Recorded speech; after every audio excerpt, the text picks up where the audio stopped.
രാഹുൽ ഗാന്ധി ഏത് മണ്ഡലം ഒഴിയുമെന്നതിൽ തീരുമാനമെടുക്കാൻ നിർണായക യോഗം. കോൺഗ്രസ് അധ്യക്ഷൻ മല്ലികാർജ്ജുൻ ഖാർഗെയുടെ വസതിയിലാണ് യോഗം ചേരുക. യോഗത്തിൽ രാഹുൽ ഗാന്ധിയും പങ്കെടുക്കും. റായ്ബറേലി നിലനിർത്തുമെന്നും വയനാട് ഒഴിഞ്ഞേക്കുമെന്നുമാണ് സൂചന. നിതിൻ അംബുജൻ ഡൽഹിയിൽ നിന്ന് കൂടുതൽ വിവരങ്ങളുമായി ചേരുന്നു. നിതിൻ, എപ്പോഴാണ് യോഗം? എപ്പോഴേക്ക് തീരുമാനമറിയാം?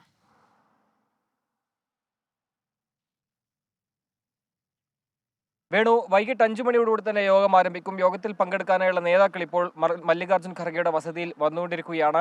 യോഗം ആരംഭിച്ച് ഏതാണ്ട് ഇന്ന് രാത്രിയോട് തന്നെ ഇതിലൊരു തീരുമാനം ഉണ്ടാകുമെന്നാണ് പ്രതീക്ഷിക്കുന്നത്. നമുക്കറിയാം, രാഹുൽ ഗാന്ധി വയനാട് ഒഴിവാക്കി ഒരുപക്ഷെ റായ്ബറേലിയിൽ നിലനിർത്താനുള്ള സാധ്യതയാണ് ഏറെയുള്ളത്. ആ ഒരു കാര്യം ഇന്നത്തെ കൂടിക്കാഴ്ചയിൽ ചർച്ച ചെയ്യും. എന്തായാലും KC വേണുഗോപാൽ ഉൾപ്പെടെയുള്ള മുതിർന്ന നേതാക്കൾ ഈ യോഗത്തിൽ പങ്കെടുക്കുന്നുണ്ട്. നമുക്കറിയാം, വരണാധികാരികളുടെ സർട്ടിഫിക്കറ്റ് സ്വീകരിച്ചു. 14 ദിവസത്തിനകം ഈ നിലപാട് സ്വീകരിക്കണമെന്നാണ് ഇപ്പോൾ KC വേണുഗോപാൽ ഈ യോഗത്തിൽ പങ്കെടുക്കാനായി ഇവിടേക്ക് മല്ലികാർജ്ജുൻ ഖർഗെയുടെ വസതിയിലേക്ക് എത്തിയിരിക്കുകയാണ്. എന്തായാലും ഒരുപക്ഷെ എന്താണ് ഈ ഒരു യോഗ തീരുമാനം എന്നതെല്ലാം തന്നെ ഈ കൂടിക്കാഴ്ചയ്ക്ക് ശേഷം അദ്ദേഹം വ്യക്തമാകുമെന്നാണ് പ്രതീക്ഷിക്കുന്നത്.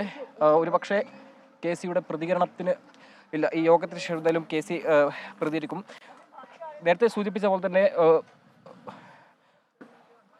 വയനാട് മണ്ഡലം അത് ഉപേക്ഷിച്ച് റായ്ബറേലിയിൽ നിലനിർത്താൻ സാധ്യത തന്നെയാണ് ഏറുള്ളത്. കാരണം ഉത്തരേന്ത്യയിലടക്കം രാഹുൽ ഗാന്ധിയുടെ സാന്നിധ്യം വേണമെന്നൊരു ആവശ്യം നേരത്തെ തന്നെ കോൺഗ്രസ് നേതാക്കൾ പ്രവർത്തക സമിതിയിലടക്കം ആവശ്യപ്പെട്ടിരുന്നു. ഈ ഒരു പശ്ചാത്തലത്തിൽ എന്തായാലും ഉത്തർപ്രദേശിലെ മുന്നേറ്റത്തിനും പ്രത്യേകിച്ച് ഇന്ത്യ സഖ്യത്തിന്റെ അടക്കം മുന്നേറ്റത്തിന് രാഹുൽ ഗാന്ധി വയനാടിൽ ഉപേക്ഷിച്ച് റായ്ബറേലിയിൽ തുടരണമെന്നൊരു ആവശ്യമാണ് മുന്നോട്ട് വെച്ചിരിക്കുന്നത്. സ്വാഭാവികമായിട്ടും ഈ ഒരു കാര്യത്തിൽ തീരുമാനം രാഹുലിൻ്റെതാണ്. അന്തിമ തീരുമാനം രാഹുൽ ഇന്ന് ഈ നേതൃത്വത്തെ അറിയിക്കും. അതിനുശേഷം ഇന്ന് രാത്രിയോട് തന്നെ ഒരു പ്രഖ്യാപനം പ്രതീക്ഷിക്കാൻ വേണു. ശരി, റായ്ബറേലിയോ വയനാടോ ഏത് മണ്ഡലത്തിൽ രാഹുൽ ഗാന്ധി തുടരുമെന്ന കാര്യത്തിൽ ഇന്ന് രാത്രിയോടുകൂടെ തന്നെ തീരുമാനം അറിയാൻ കഴിയും. മല്ലികാർജ്ജുൻ ഖാർഗെയുടെ വസതിയിലാണ് യോഗം ചേരുക. KC വേണുഗോപാൽ യോഗത്തിൽ പങ്കെടുക്കാനെത്തി. നിതിൻ അംബുജനാണ് ഡൽഹിയിൽ നിന്ന് വിവരങ്ങൾ നൽകിയത്.